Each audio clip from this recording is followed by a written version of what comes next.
Сәлеметсіздер ме? Әңгіме сүйер тыңдармандарым, каналыма тіркеліп лайк басып, әңгімені қолдай отырыңыздар. Өткен күндер қызық түс немесе әлдебір елес секілді. Сырғыған сағым легіне ілеседі де, уақыт оқпанына жұтылып, жоғалып жатады. Ал сол сынаптай сусыған тірлік көшінің арасынан зердеңе өшпес суретте жазылып, көкірегінің бір бұлыңында сарала күз сағыныштай болып, ұйып жататындары да болады. Әлгі оқиғалар ұмыт болудың орнына қайта мезгіл озған сайын сұлбасы айқындалып, жаныңда жаңғыра түседі. Бұл да сол тектес бастан өткен кешегі кеңес заманды болған тіршілік хикаясы еді. Мезгіл қыркүйектің басы, қой бағамыз, отырған жеріміз қызыл кезең деп аталады. Ауыл мен сонау алыста жатқан тау ортасындағы жылына екі айналып соғатын жайлы қонысымыз. Көктемде осы мал қораларында қой төлдесе, күзде жарықтық Шопан атаның аналық басы жасанды түрде ұрықтанады. Биылды сол науқан жалғасып жатқан. Біз екі үйлі малшымыз, екі үйімізде саулық қой бағамыз. Биыл қойдың 4-ші төлдеуі. Көршіміздің аты Жақан. Әрнеге ыңғайы бар, өз ісіне пысық, кішілеу шегір көз. Пісте мұрын, сәл бойшоңдау жалаң қайсары жігіт. Жасы 40-тар шамасына таяп қалған. Үнемі сақал мұртын өсіріп жүреді. Соған қарап, оған бір көрген жан 40 емес, 60-тың айналасын қиғандай еді. Әйелінің аты Айша. 3-4 баланың анасы. Балаларының үлкен екеуі ауылда ата-енесінің қолында, мектепте оқиды. Қалған екеуі өздерімен бірге маңыраған малдың арасында күй кешеді. Айша бар берекесі бетіне шыққан, ел айтқандай а десе көмейі көрінетін аңқылдаған ашық жан. Ұяң қоңырқай жүзіне ұялы қой көздері бекі жарасып тұрады. Сөзі сылық, даусы жұмсақ, жұғымды жан. Сол Айша биыл тағы ауыр аяқ еді. Зейнет жасына ерте жетем деген үмітпен 5-ші перзентін күтіп жүр. Қанша дегенмен де шек қарындай араласып кеткен замандасым емес пе? Әрненің мәнісін алдын ала біліп болжап отырам. Оның үстіне екеуірі айтылмаған әңгіме шешілмеген сырда қалмайды. Бар тірлігі алдымда, алақанымда десем де болады. Байқаймын, Айшаның босанар мерзімі жақындап, тіпті асып бара жатқан секілді. Оңаша қалған сәттерде сұрап та қоям. Айшеке, айың аяқталып, күнің жақындап қалдау деймін. Ол мырс етіп күле сөйлеп жауап береді. Алла сәтін салса таяу секілді. Осы сен айдың аман аптаның жылысында күннен жаңылып жүрген жоқсың ба? Жоқ, әйтеуір, тықырдың тақау екені анық. Құдай сақтасын, бұл менің бірінші босануым емес қой. Әумин. Кеш болып, ел орынға отыра бастаған шақ еді. Сиырдың кешкі сауыны бітіп, тамақ жасаудың қамалқасында жүргем. Монтай жүгіріп жетіп келді. Айшаның кенже ұлы. Апам, сізді келсін деп жатыр, деді асығыс. Не боп қапты? Білмейм, келсін деп айтты. Жарайды, сәлден соң барармын. Жауабым осы болды. Алайда бала қалай ентігіп, тез кетсе, солай тез, шиырыққан қалпы қайта келді. Апам, жылдан келсін деп жатыр. Мен жасап жатқан кешкі тамағымды жайына қалдырып, көрші үйге жүгірдім. Келсем, Айша үстіне күлкілдеген көгала көйлек киіп, мазасы май ішкенде болып, үй ішінде жүр екен. Ештеңені елеп, ескерер емес, құр безектей береді. Ішім басып, зар қағады. Не болды, Айша? Деймін мен де жөпелдемеде. Сырқаттанып қалдың ба? Жоқ әлде? Сол, толғақтың өзі секілді. Жағдай айтпаса да белгілі еді. Енді кідіруге болмайды. Шұғыл жолға дайындалдым. Үй иелері көрші ауылға әлдебір шаруамен кетіп еді. Солардың еш уайымсыз бейқам жүргеніне өкіндім. Жағал есекті ерттеп, жайдақ арбаға қабаттап көрпе салып, Айшаны отырғызып жолға шықтым. Мақсатым тезінен ауылға жетіп, босанатын әйелді емханаға тапсыру еді. Күз айының май тоңғысыз мәуетек түні. Ауадан аздап дымқыл білінгені болмаса, түн жылы, жайлы еді. Ауылды бетке алып, есектің майда бүлкілімен жүріп келеміз. Тез, Монтай, жүрісті тездет, деп қаршадай балаға әмір беріп қоям. Жасы 6-дан енді асқан балаң неме емес пе?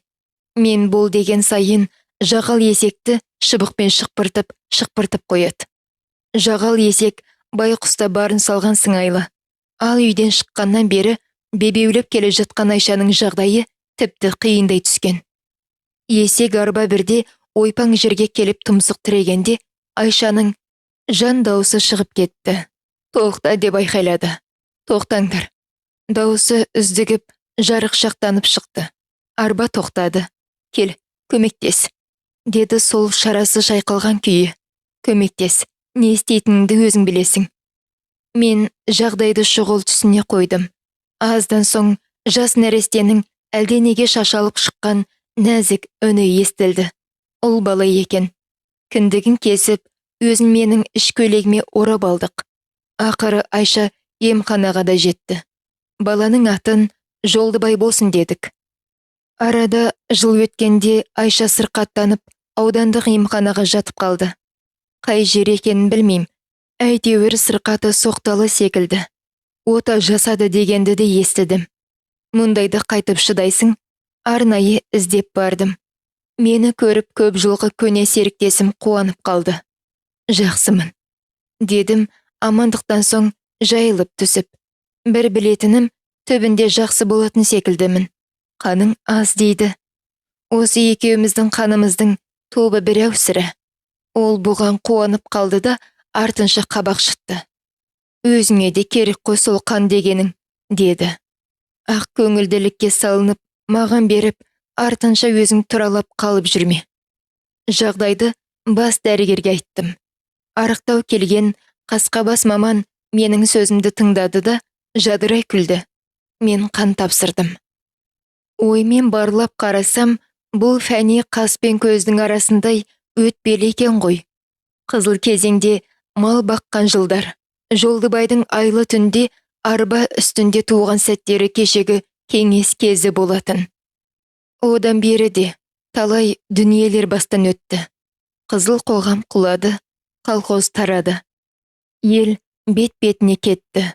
Балапан басына тұрымтай тұсына заман басталды. Оны айтасыз, арада аттай шауып тәуелсіздіктің 30 жылы да өте шықты. Кешегі жолда туған Жолдыбайлар зіңгеттей жігіт болды. Ел тәуелсіздігінің алғашқы жылдары қалаға көшіп кетті. Айша жастайынан менмен бірге өскен қимас құрбым еді. Қалаға көшіп кеткелі көз жазып қалдым. Сәті келіп іздеп барада алмадым. Барам деп қанша құлшынсам да қисыны келмеді. Көрдім білем деген адамнан сұрап қоям. Бұлайша жағдай жақсы көрінеді. Жолдыбай іскер жігіт болыпты. Өз алдына жеке шаруасы бар көрінеді. Әкесі дүниеден өткен. Оны да құлағым шалды. Осындай ала көбең өзгерістер бізде де болды. Менің де ерім мотоциклден құлап опат болды. Зейнетке шыққаннан кейін екеуміз қол ұстасып, тып-тыныш демалмақшы едік. Құдай оны бұйырмады. Ол зейнетке шықпай жатып бақилық болған. Зейнет шайының дастарханында мен жетім қозыдай болып жалғызсырап отырдым. Айналып келгенде ауылдан кетуді жөн санадық. Мұны балам да, келін де дұрыс көрді. Сонымен не керек, қалаға келдік. Алып шақардың алыс бұрышынан 2-3 бөлмесі бар үйде сатып алдық. Келін қағаз фабрикасына жұмысқа орналасты. Ұлым Дәулетте сол мекемеге жұмысқа кірді. Жүк тасымалдаушы болып еңбек етті.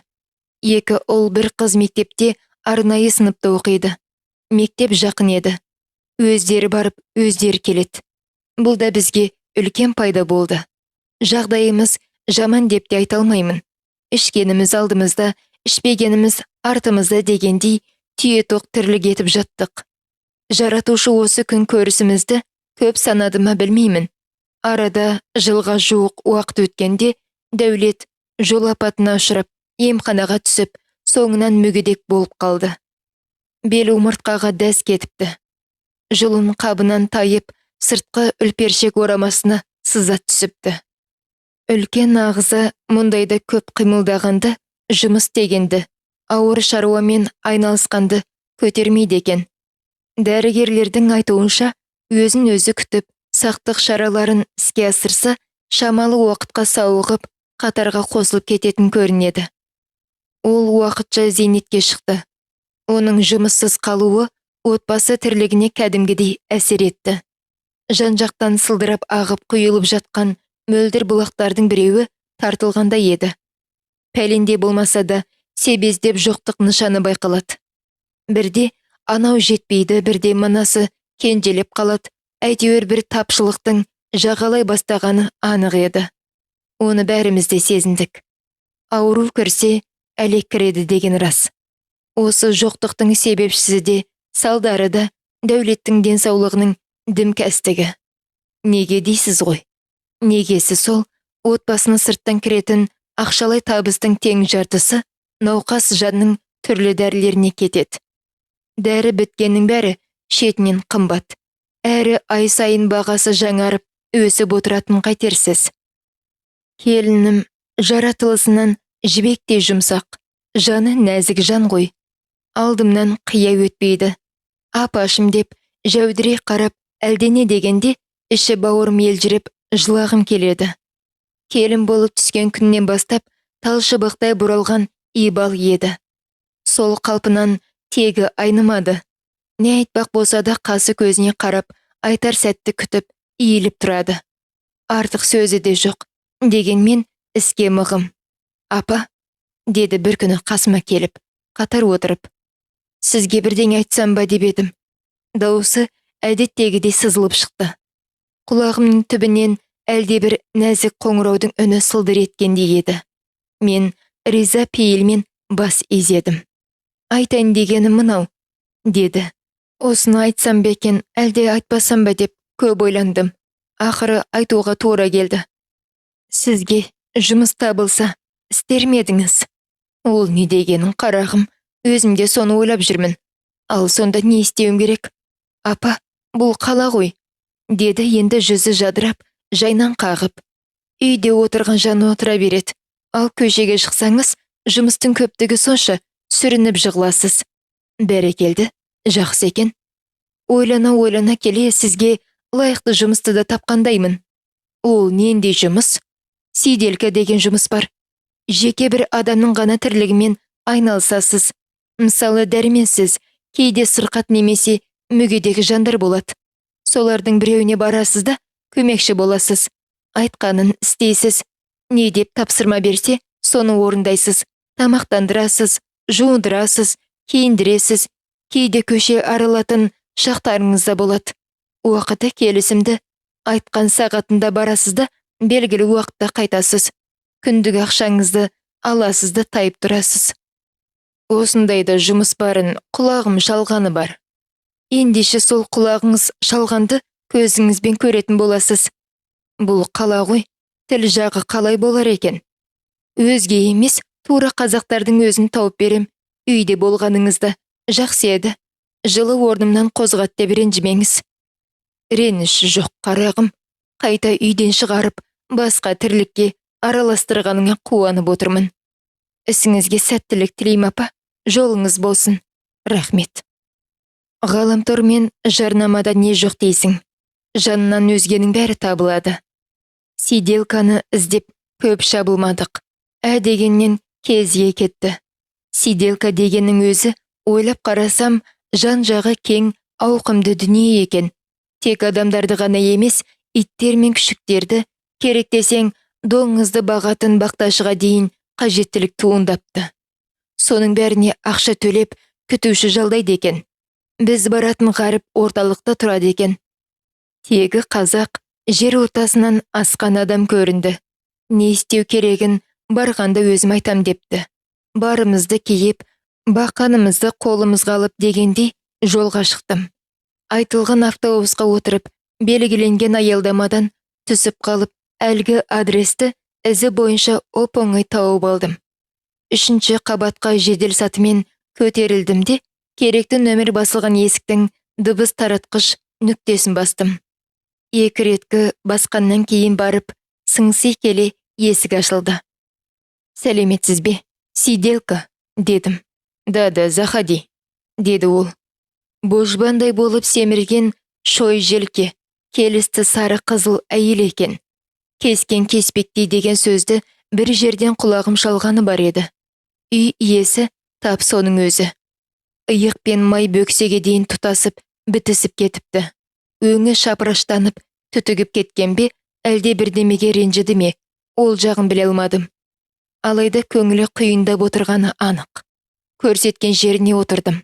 Иығынан бірдеңе басып тұрғандай, өз-өзінен ысылдап, керенау қимылмен ас үстелін сүртіп отырды да, әлдене деп күңк етті. Менде қайбір жетісіп отыр дейсің? Ойым ойран болып, іштей іріп отырғам. Қожайын сол күйбеңдеген қалпы бірдеңе деп қалды. Сөйтсем, есімімді сұрапты. Мен ойымда ештеңе жоқ. Сиделка деппін. Қожайын 2 қолын бірдей үстелге қойып, істеп жатқан жұмысын доғарып, күлкіге басты. Жын қаққандай тола бойы селкілдеп, ұзақ күлді. Көзінің жасын сүртті өз тілінде. «Демек, сен тума сиделкасың ба?» деді. Мен бас шұлғыппын. Қожайын 2 қолын шапақтап, мәз болған сыңай танытты. «Ой, қандай жақсы болды десеңші, маған тума сиделка тап болды». Осын айтып, тағы күлгенсіді. Күлкі ми гимнастикасы деген рас қой. Қожайын күліп еді, кәдімгідей жадырап, масайрап қалды. Әлденемен айналысып жатып, тағы бірдеңе деп қалды. «Тебе сколько лет?» деді. Мен бұл сөзді де шала түсініп, албата жауап бердім. Тоңазытқыштан ет алып, тамақ жаса деп айтты екен деп жобаладым. «Ет берсеңіз, мен тамақтың неше түрін жасайым. Жас етке картоп қосып, сірне жасасам, жеп тауыса алмайсыз», дедім. Қожайын бұл не деді дегендей, аз аңтарылып тұрды да, тура сұрақ қойды. «Ты по-русски знаешь?» деді. «Нет, я по-русски не знаю. Я сиделка, қазақ», дедім де, «Ты қазақ?» деп өзіне қайыра сұрақ қойдым. «Да, я қазақ», деді ол. «Если ты қазақша ни одно слов не знаешь, как докажешь себе?» «Тоқтат», деп қожайын сілкіп тастады.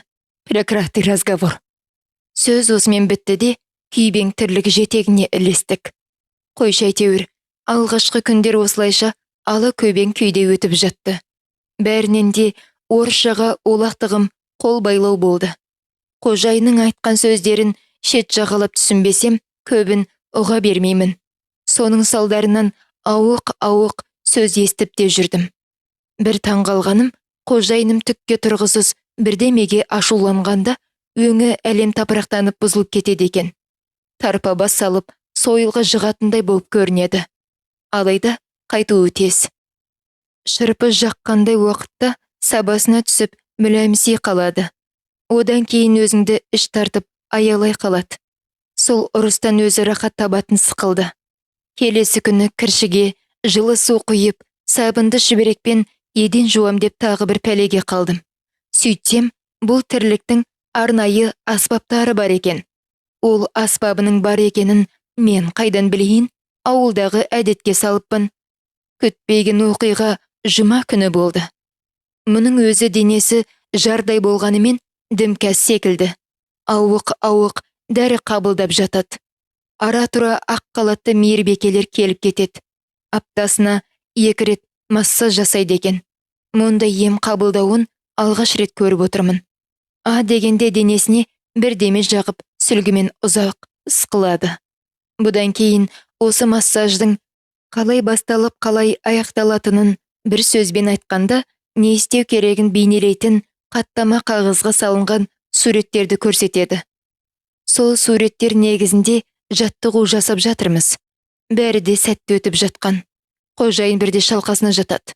Бірде дөңбектей болып, ет бетінен жер бауырлап жатады. Қолының іші сырты, аяғының басынан бастап балтыр, жуан санға дейін оқалайтынын оқалап, сипалағанын сипап, дене жаттығуын жасап жаттық. Ендігі орындалатын жаттығу аса қиын еді. Өйткені жаттығудың шарты бойынша массаж қабылдап жатқан адамның арқасына шығып, қажетті жерді өкшемен басуым керек. Солай істедім де. Екі жамбастың сыртын басып, ара-арасында өкшеммен түйіп қойым. Бірде жамбастың жазаң басынан сырт беріп өрлеген едім. Тура жауырын тұсына келгенде екі аяғым екі жаққа кетіп, артыммен жалп етіп құлап түстім. Қожайынның тура шой желкесіне құлаған едім. Бағанадан бері әр қимылға рахаттанып жатқан сорлыға мына соққының тым ауыр тигені анық еді. Баж жете түсті де бірдемелерді айтып күңкілдеп кетті. Маңдайын еденге ұрып қояды. Сол қалпы өз-өзінен әлденеге шабаланып жатты да қойды. Құрыған осы шығар. Әлде бірдемесі үзіліп кетті мекен деп іштей үрей билеп қорқып тұрғанымда рас еді. Бүйткен массажы да, сиделкасы да құрысын. Енді соқыр көрінсе жоламаспын.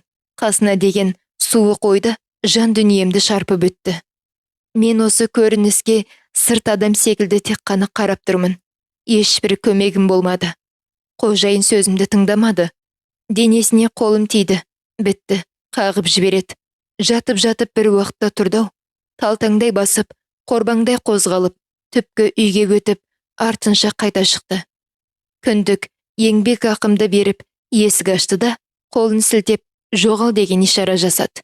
Мен тездетіп басып, бөлмеден шығып кеттім. Сол шыққаннан бұрылмай үйге келдім. Апта бойы ешқайда шықпадым. Басы көзімді жуып, киім алмастырып дегендей өз-өзімді ықтияттадым.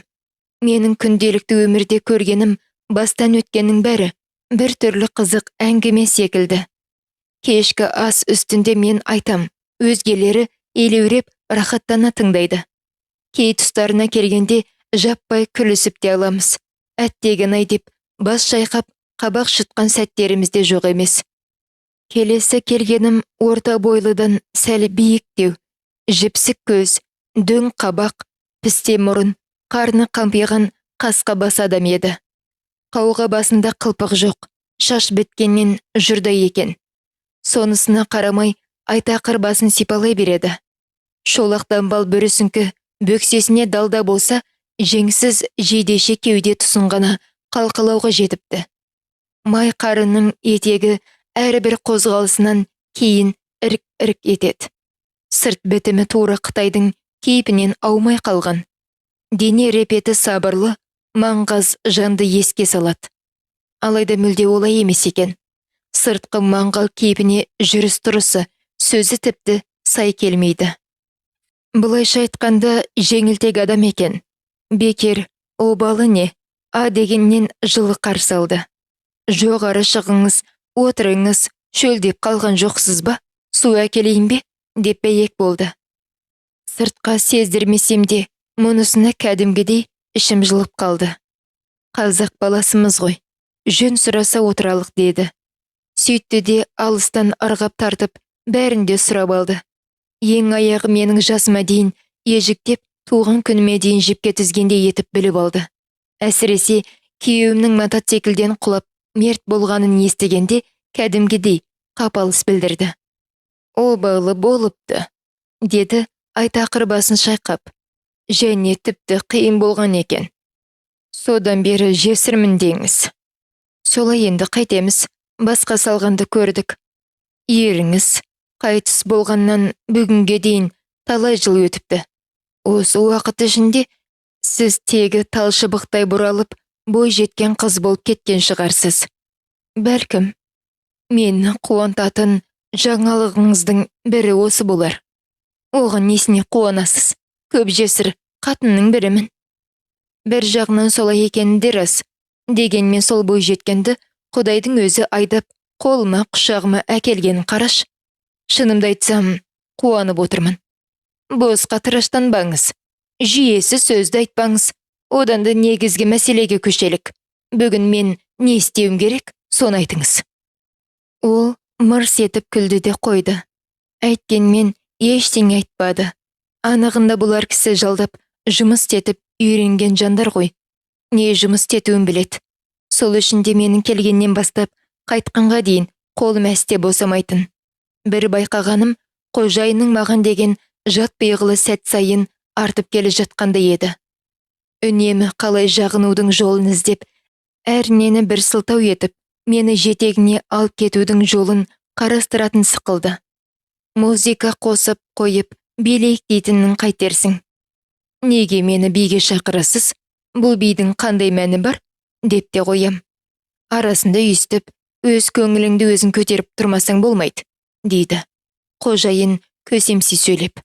Адам деген жан-жақты болу керек. Үнемі бір қалыпта жүре берсең, қияли, жынды болып кетуің де мүмкін. Демек, нерв жаңғыртады екенбіз ғой. Дәл солай, бүгін ламбада күні. Бүгінгі уақытымыз тек қана бимен өту керек. Сөз осы болды. Артынша құс ұясындай шағын бөлме үшін даңғыраған музыка үні биледі де кетті. Билесең, өзің билей бер. Сенің биіңе ешкім таңсық емес. Әрмен жүр деп қағып тастауға да болатын еді. Алайда оған дәтім бармады. Қанша деген менде ер адам ғой. Жоқ жерден сағын сындырмайын дедім. Оның үстіне өзімнің де биден қара жаяу емес екенімді сездіргім келді. Жұптаса келе 3-4 рет кәдімгідей биледік. Қимылымыз да, қозғалысымыз да жарасып кеткендей еді. Алайда ауық шарап ішіп, масайып алған қожайын шектен шығып бара жатты. Жалған білмегенсіп, қасақана ауытқыған болып, ана жер мына жерімді ұстап, қисынсыз қол тегізе бастады. Қожайын, мен сіздің лебізіңіз жерде қалмасын деген оймен ғана билеп жүрмін. Сыйлағанды біліңіз. Артық қимыл жасамаңыз. Би ережесін бұзбаңыз. Деп ескерту жасап та қойдым. Ол сәл тынышығандай болады да, артынша әлгі жат әрекетін қайта жалғастырады. Осындай қимылдардың арасында оны 2-3 мәрте итеріп те тастадым. Бұл әрекетінен ештеме өнбесін сезді білем, қасқа бас қожайын енді өзге тәсілге көшті. Қалтасынан уыз толы ақша шығарды да, маған тосын тапсырма береді. Мына ақшаға қос шөлмек пива әкеліңіз, деді. Негізі үстелдің үстінде арақтың неше түрімен қатар сырада сығылысып толып тұрған. Ендігі бөтелкенің керегі де жоқ еді. Алайда қарсы келмедім. Ізінше қос бөтелке сыра әкеліп беріп, артық ақшасын үстелдің үстіне қойдым. Артылған ақшасы мынау, алыңыз. Ол менің сөзіме көңіл бөлмеді. Үстелдің басында әлденені құнжыңдап жеп, бейғам отыра берді. Артынша қолын қалтасына салып мені тағы дүкенге жұмсады. 2 бөтелке сусын әкелуіңізді өтінемін. Мен мақұл дедім де, демнің арасында сусынын әкеліп бердім. Міне, сусыныңыз, міне, артық ақшаңыз. Осыдан кейін 3-ші мәрте тағы дүкенге барып қайттым. Бұл жолы да артық ақшасын үстелдің үстіне қойдым. Қайтқан тиындарыңыз мінеки, санап алыңыз. Ол орнынан тұрды да маған қарай туралап жүрді. Үстелдің үстіндегі ақшаларды жинастырды да, лып еткізіп менің сыртыма қалтама сүңгітіп жіберді. Мұныңыз не? Дедім шошып кетіп. Мұның ақысын төсекке қайтарасыз. Дегені, және осыны айтып мені сүймек болып өңмеңдеп келеді.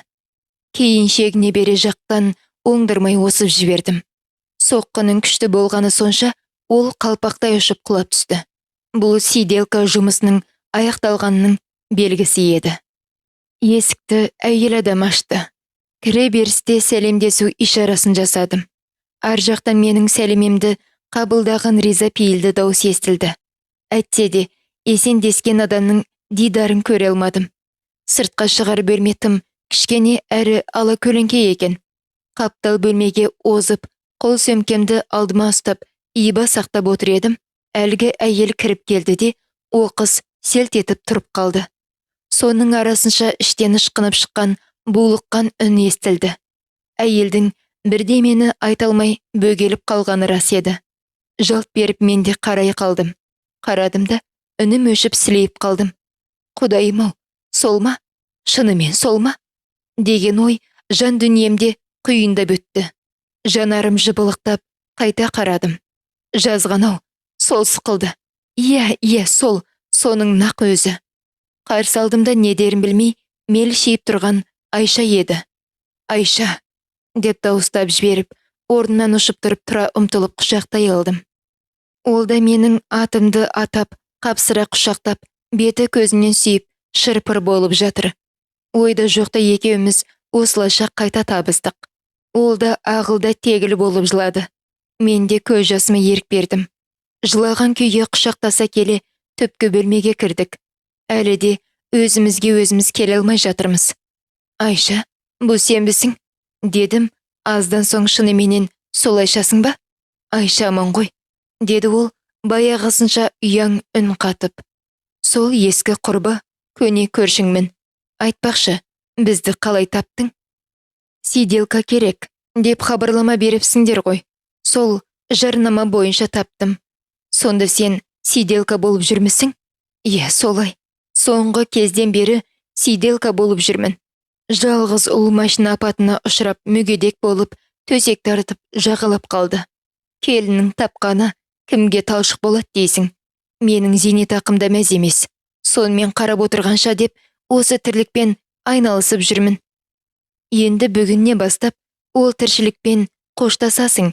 Мен сенің кім көрінгенің есігін қағып, күңі болуға жол бермейм. Айша дегенінде тұрды. Сол күні Айша үйінің құрметті қонағы болдым. Жолдыбай да келді. Көп әңгімелер айтылды. Жолдыбай кәдімгідей беделді бизнесмен екен. Бізді қанатының астына алды. Менің жалғыз ұлымды үлкен емханаға апарып, сауықтырып шығарды. Сонымен қатар өзінің қол астына қызметкер етіп алды. Айшаның отбасымен тез араласып, үйренісіп кеттік. Біз үшін бір байлықпен берекенің мөлдір бұлағының көзі ашылып, сылдырап ағып жатқандай еді. Біз сол бұлақтың суы сарқылмай, салдырап ағып жатуын, нәзік үні тынбай, құлаққа естіліп тұруын тіледік. Әңгіменің соңы. Каналыма тіркеліп лайк басып, әңгімені қолдай отырыңыздар. Тыңдағандарыңыз рахмет.